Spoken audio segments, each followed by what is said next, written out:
This right here is the fusion for the month of April 2025. This legendary champion will be available to all players of Raid Shadow Legends who can do all the events and tournaments required to complete this fusion. Yes, that's what it's called, a fusion, but this one is going to be a mixed fusion. It's not going to be just a fragment or a old school fusion. It's a mixture of both of them. That means there are no rare champions to pick up in this one. You will have to get fragments of epic champions, 4 of them. It might be the same champion, it might be 4 different epic champions, we don't know yet.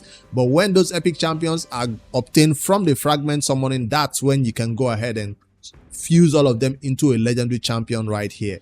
This fusion cannot also be saved as a fragment. You will have to fuse it by the time the fusion, before the fusion ends. So that's what the character looks like. From the background, you can already tell this is going to be a high Elves faction champion, because that's how their background looks, right?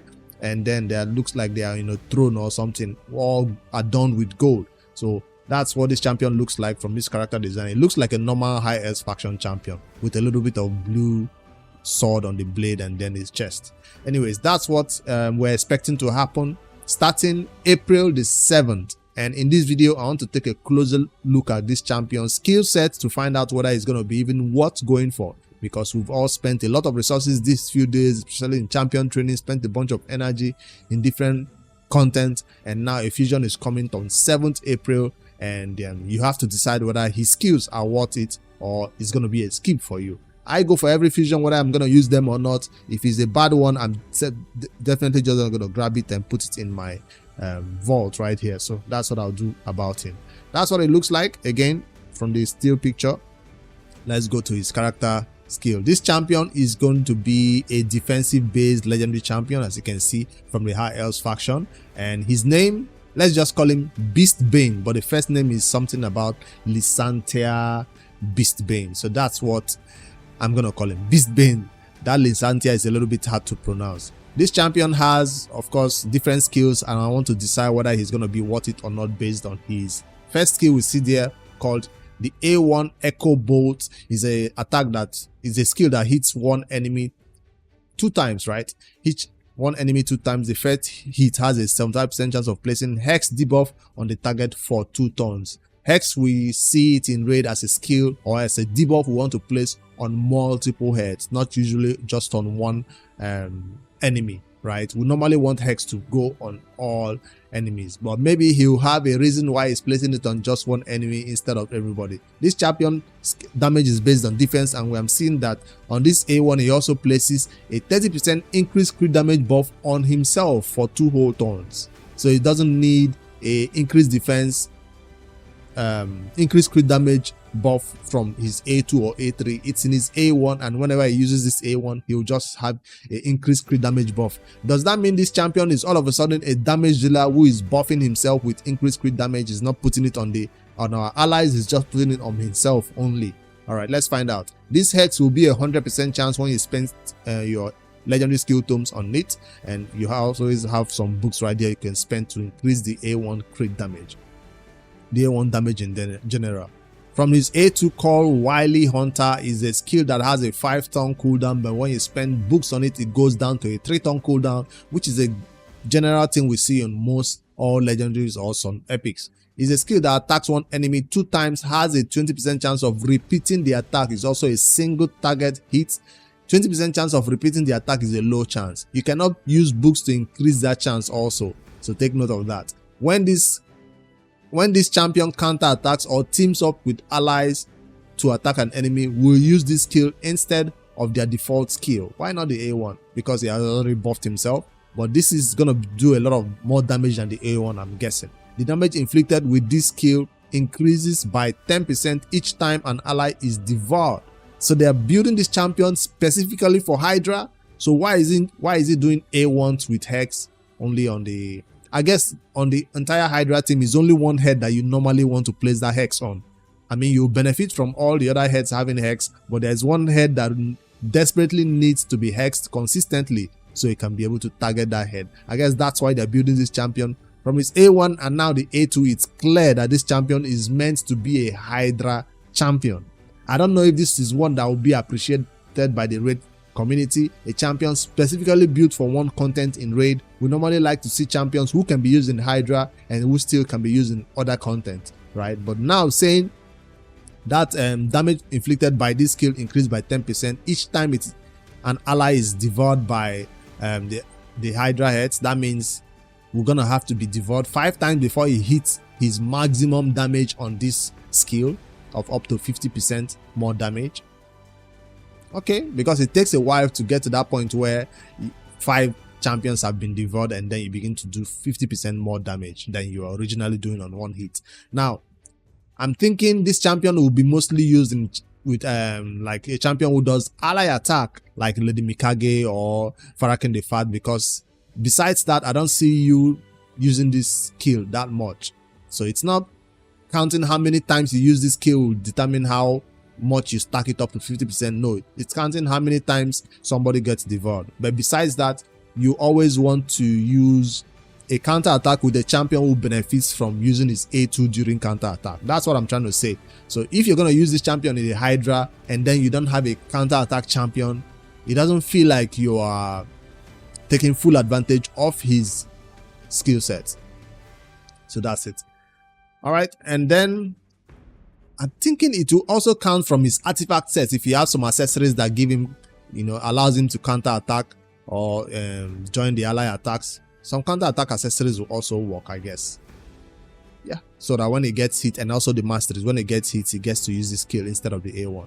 Now, so far from the A1 I was a little bit impressed, but the A2 I got really disappointed, because at our level or at most players' level in raid, we don't really need a hex champion when we have a hex artifact in raid. We don't really need a champion who does single target hit, except the single target will do crazy amount of damage to that Hydra head. So unless we see the damage on one Hydra head from this kit, we can't really say for sure, except he's bringing a bunch of champions who will always make him use this skill consistently. Now on the A3, Ruined Snares is a skill that goes on a 5-turn cooldown. When you spend books on it, it becomes a 3-turn cooldown after it's used. Attacks all enemies 2 times. Now this is the one I've been waiting for. I've been waiting for this because a Hydra champion who does only those A1 and A2 will not be used in the Hydra. But let's see, this kit makes him a little bit easier to use in the Hydra, because I'm seeing decreased speed, which is very important, and weaken, which is also very important. If a target is under hex debuff, places this debuff before attacking. The weakened, especially, he might need it before attacking, because you have a lot of decreased defense champion in raid. We don't have a lot of weakened champion, especially when you're not using a champion who brings those 2 debuffs at the same time. So 5-turn cooldown, double hit skill, 100% chance of placing decreased speed and weaken.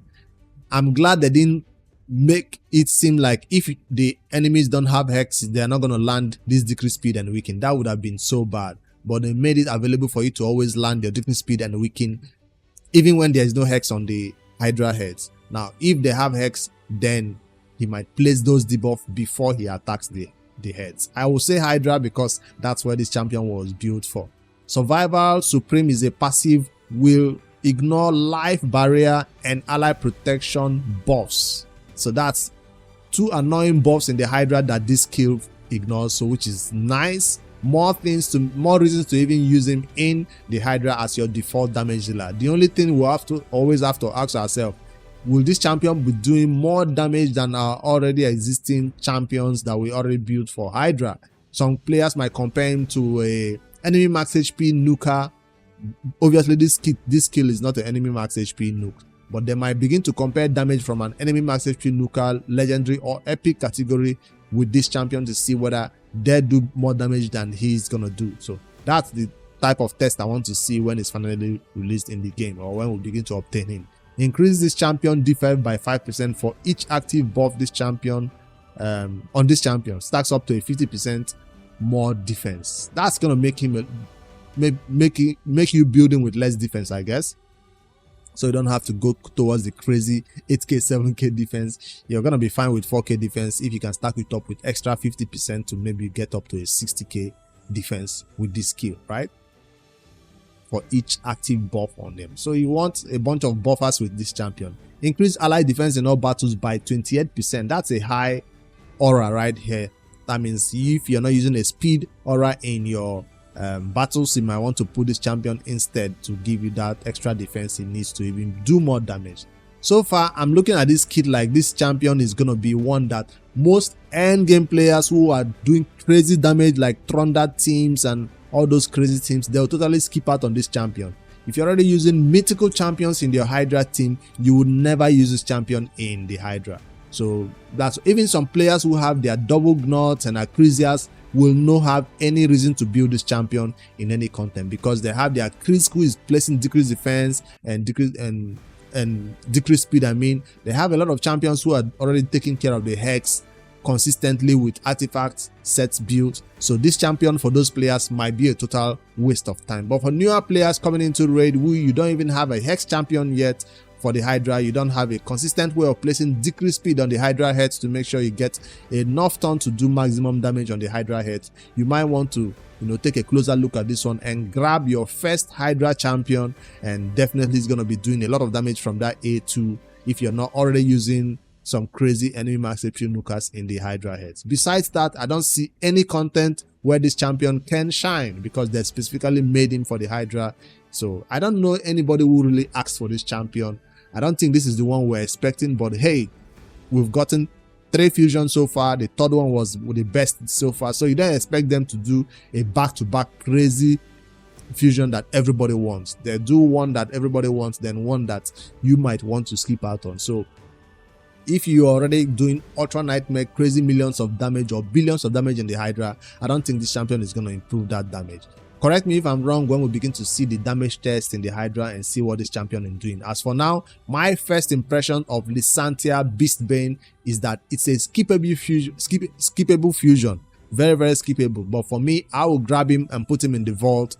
My Hydra teams are fine. I don't need to improve for now until another time. Alright. That's all I think about this champion. Let me know in the comments if I'm totally getting it wrong or not. Remember, it starts 7th of April. You can begin to do some fusion prep by beginning to level up some chickens during champion training and prepare them to go to 4-star, 5-star. You can begin to farm some brews because we will need some brews. We don't yet know the epic potions. Some potion keeps to know how many potions you need for the epic champions, or some arcane potions. You can begin to save a lot of resources in terms of shards because you will need 2 events, right? Opening, summon rush, and then champion chase. Those 2 are very important. And silver is also another prep that you have to do. Begin to go do some gear cleanse, grab some silver and save them. No, this is not the time to begin to build a bunch of champions and spend silver when you know the fusion is coming up on 7th of April. So prepare. As the events unfold, I'll maybe announce some more fusion prep during other future videos. For now, I'll just save my resources and wait when this fusion starts, and then we go ham on the 7th of April. Until then, I'll see you guys in the next one. Don't forget to like and subscribe. I'm looking forward to your feedback in the comments below, what you think about this champion for the month of April. If it's going to be what that is worth going for, is one that you want to really get, or that is going to be an easy skip for you. Later, guys.